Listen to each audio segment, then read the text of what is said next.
El béisbol latino ha dado al mundo héroes inmortales, hombres que cruzaron fronteras imposibles para escribir sus nombres en los libros de historia. Pero algunos de esos héroes fueron arrebatados demasiado pronto. Sus historias no terminaron en el dugout ni en una ceremonia de retiro. Terminaron en carreteras oscuras, en aguas traicioneras, bajo el peso de escombros y en el fondo del océano Atlántico. Hoy recordamos a los peloteros latinos de las grandes ligas que la vida nos quitó antes de tiempo.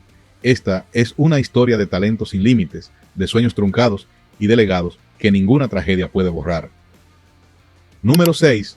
Octavio Dotel. Pocos lanzadores pueden decir que vistieron 13 uniformes distintos en las grandes ligas. Octavio Dotel era uno de ellos.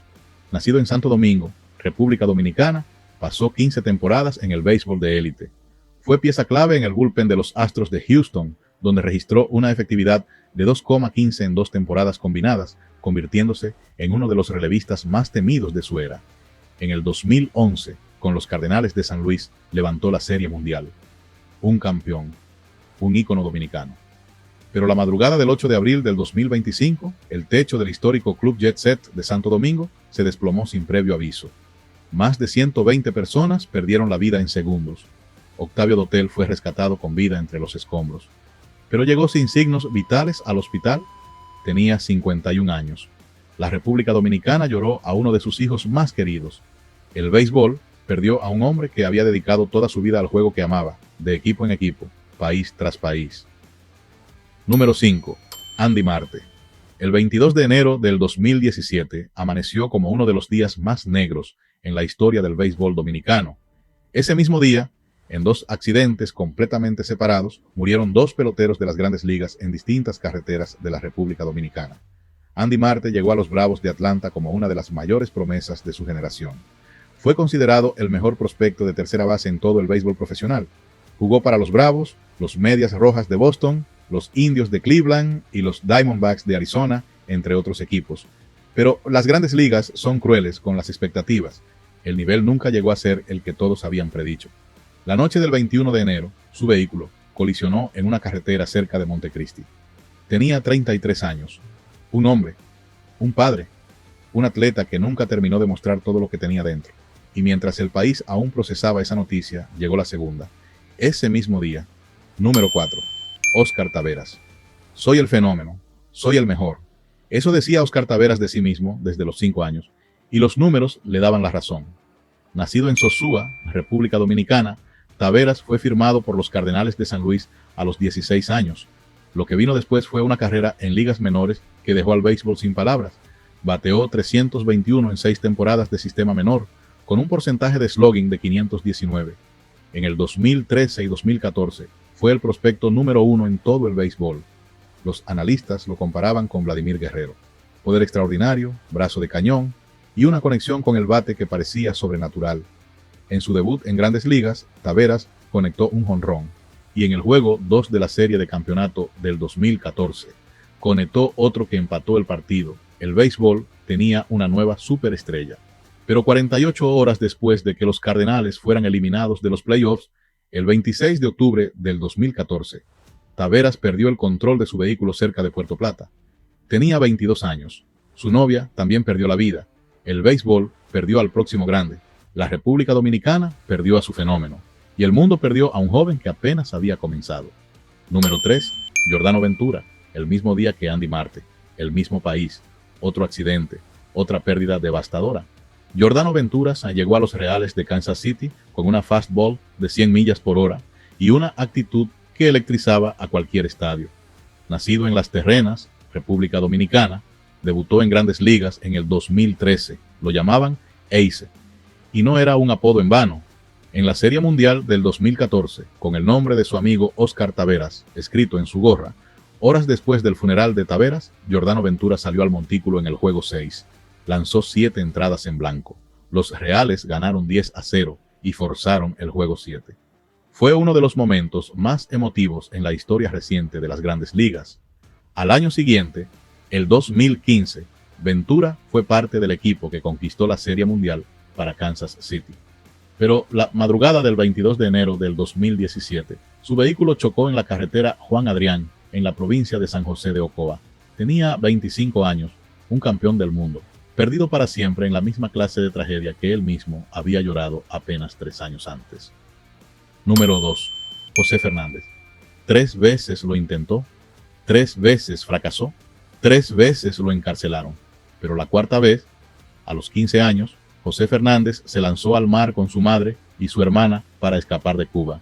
En aguas oscuras y con olas traicioneras, su madre cayó al océano. Sin pensarlo ni un segundo, José saltó al agua y la salvó. Ese mismo instinto, ese corazón sin límites, lo definiría toda su vida. Nacido en Santa Clara, Cuba, Fernández llegó a los Estados Unidos sin hablar inglés, sin dinero, con nada más que un brazo extraordinario.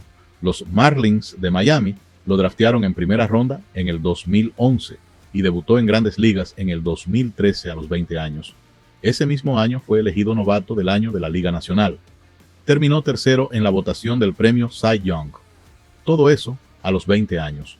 En el 2016 tuvo la mejor temporada de su carrera. 16 victorias, 2.86 de efectividad, 253 ponches. En casa con los Marlins era casi imparable. 29 victorias, solo 2 derrotas, una efectividad de 1.49. El 20 de septiembre del 2016, Fernández lanzó lo que sus propios compañeros describieron como el mejor partido de su vida.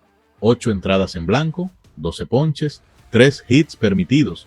Ese mismo día anunció que sería padre por primera vez. 5 días después, la madrugada del 25 de septiembre, su lancha chocó a alta velocidad contra un rompeolas en Miami Beach. Tenía 24 años. 2 amigos también murieron. Su hija Penélope nació en febrero del 2017 sin conocer jamás a su padre. El béisbol perdió a uno de los mejores lanzadores de su generación. La comunidad cubana de Miami perdió a su símbolo más brillante. Y el mundo perdió a un hombre que amaba la vida con una intensidad que muy pocos han igualado. Número 1. Roberto Clemente. Hay muertes que cambian la historia. La de Roberto Clemente es una de ellas. El 30 de septiembre de 1972, en su último turno al bate de la temporada, Roberto Clemente conectó su hit número 3000. Se convirtió en el primer latinoamericano en alcanzar esa cifra histórica. Tenía 38 años. Clemente había pasado 18 temporadas con los Piratas de Pittsburgh, 4 títulos de bateo, 12 guantes de oro consecutivos, jugador más valioso de la Serie Mundial de 1971. Pero no era solo un pelotero. Era un hombre que creía con toda su alma que el talento era una deuda con el mundo. Si tienes la oportunidad de ayudar a otros y no lo haces, estás perdiendo tu tiempo en esta tierra. El 23 de diciembre de 1972, un terremoto de magnitud 6.3 devastó Nicaragua. Aproximadamente 5.000 personas murieron. Las ayudas enviadas desde el exterior eran interceptadas por militares corruptos. Clemente ya había enviado 3 vuelos de suministros. Todos habían sido saqueados por el régimen de Somoza. Entonces tomó la única decisión que su conciencia le permitía: ir él mismo. La noche del 31 de diciembre de 1972, Roberto Clemente abordó un avión Douglas DC-7 sobrecargado de suministros de emergencia. Lo que él no sabía era que el motor número 2 estaba dañado desde 29 días atrás y que el dueño había ordenado a sus mecánicos no repararlo correctamente para ahorrar dinero. A las 9:11 de la noche, el avión despegó del Aeropuerto Internacional de San Juan. Menos de 3 minutos después, el motor falló. La aeronave cayó al Océano Atlántico. Su cuerpo nunca fue recuperado. En 1973, el Salón de la Fama de Cooperstown lo inductó de forma póstuma sin esperar el periodo reglamentario. Fue el primer latinoamericano en recibir ese honor. Y cada año, las Grandes Ligas entregan el premio Roberto Clemente al jugador que mejor sirve a su comunidad. Su legado es tan grande que el océano que guarda sus restos no es suficiente para contenerlo. Roberto Clemente fue y seguirá siendo el alma del béisbol latino. Estos son los hombres que el béisbol latino amó con toda su alma y perdió demasiado pronto. Sus jonrones, sus ponches, sus mundiales, todo eso vive en los libros de historia, pero lo que no morirá jamás es el impacto que tuvieron en millones de personas que los vieron jugar, soñar y demostrar que el béisbol latino no tiene techo. Si este video te tocó el corazón, dale like, compártelo con alguien que ame el béisbol y suscríbete al canal, porque aquí en MLB Latinos, el béisbol no es solo un deporte, es nuestra historia, es nuestra identidad, es nuestra alma. Hasta la próxima.